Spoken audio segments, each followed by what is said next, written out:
Hey guys, John here. It's VEDA Day 25. I want to kind of continue what I was talking about with yesterday in terms of U.S. foreign policy. And I really feel like these issues are incredibly important, but yet are not ever talked about. And I mean, I don't want to beat a dead horse here, but I just feel like this is the only outlet I have, and if anyone watches it, maybe it will get them to thinking about it in a different way, or at least hear a different viewpoint. And it comes, so it's going to continue on in terms of the United States' stance toward the Middle East. And obviously it's a very important region for the world. It's a huge energy producer. It also is a very unstable region for a variety of reasons. And it kind of goes, I want to focus on Osama Bin Laden. Now, I have no support for Osama Bin Laden whatsoever. I just want to be perfectly clear about this. Obviously, a madman, a religious ideologue of the worst kind, and it needs to be brought to justice, at the very least. And but after 9/11 happened, there was this kind of rhetoric that was generated about what Al-Qaeda stands for and why they attacked the United States, because they're kind of like, well, why attack us? And you heard, well, they hate us for our freedoms, or they hate us that women go to school, or they hate us because we're a Christian country, or that our culture is corrupt, and it's women are paraded around and things like that. Now, of course, these aren't positives in terms of Muslims' view of the West, or Al-Qaeda's view of the West in most cases. In fact, maybe all cases with Al-Qaeda. But they don't really want you to know the real reasons. And Osama bin Laden, way back, way before 9/11, stated when he declared kind of quote-unquote war on the United States that there were 6 reasons why the Al-Qaeda has focused their attention on the United States. And these 6 reasons are, and they're not, in fact, think, out of your head, what would be those 6 reasons that he would state? I bet you 99% of the American population probably couldn't name half, even if they were given a chance to guess 10. Yet, they were openly stated, they're openly reported, and I got these from a talk by Michael Scheuer, who was a CIA agent that was in charge of Osama bin Laden post 9/11, and basically reads Arabic and knows probably more about him than maybe any other person in the United States. And so those 6 reasons are, and I'll go over them via the list right now. Number 1 is U.S. civilian and military presence in the Arabian Peninsula. Of course, we know about the attacks on Iraq, of course, and these are all, again, pre-9/11, but there was still, this happened during, the first Gulf War.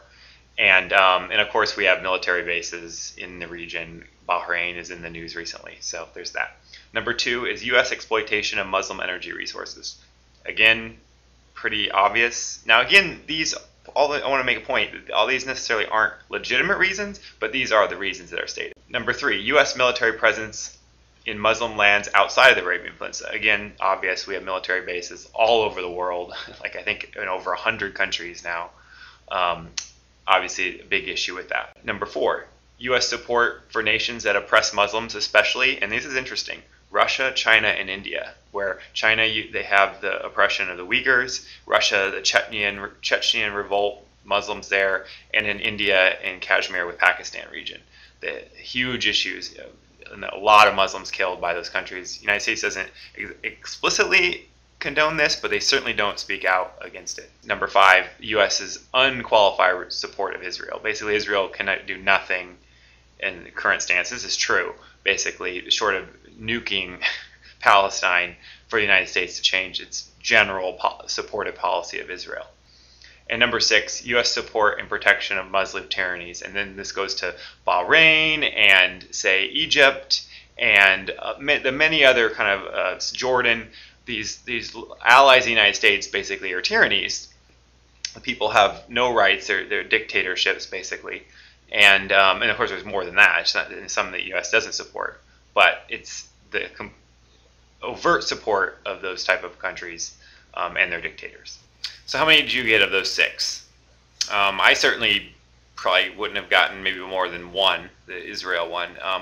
This is from a talk that was on Book TV a couple of months ago, and I'll put the link in the description box of Michael Scheuer, who's a CIA agent, and he makes the case that we are at war or drawn into these conflicts and having these kind of unethical support of corrupt regimes, violent regimes, or fighting wars. We have a tremendous military presence, a tremendous military influence to again keep the oil flowing in this region, and that is largely the reason why that we have so much conflict there, and the United States is involved so intricately.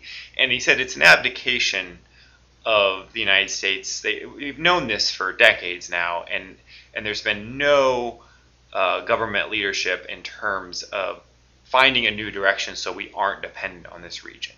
And that means through other means, energy resources internally in the United States or in North America per se, or obviously hybrid technologies or whatever, whatever the technology. This should be in a 40-year governmental effort at the very least, and we've really done nothing. We're just as dependent on foreign fossil fuels than we have been for ever, basically.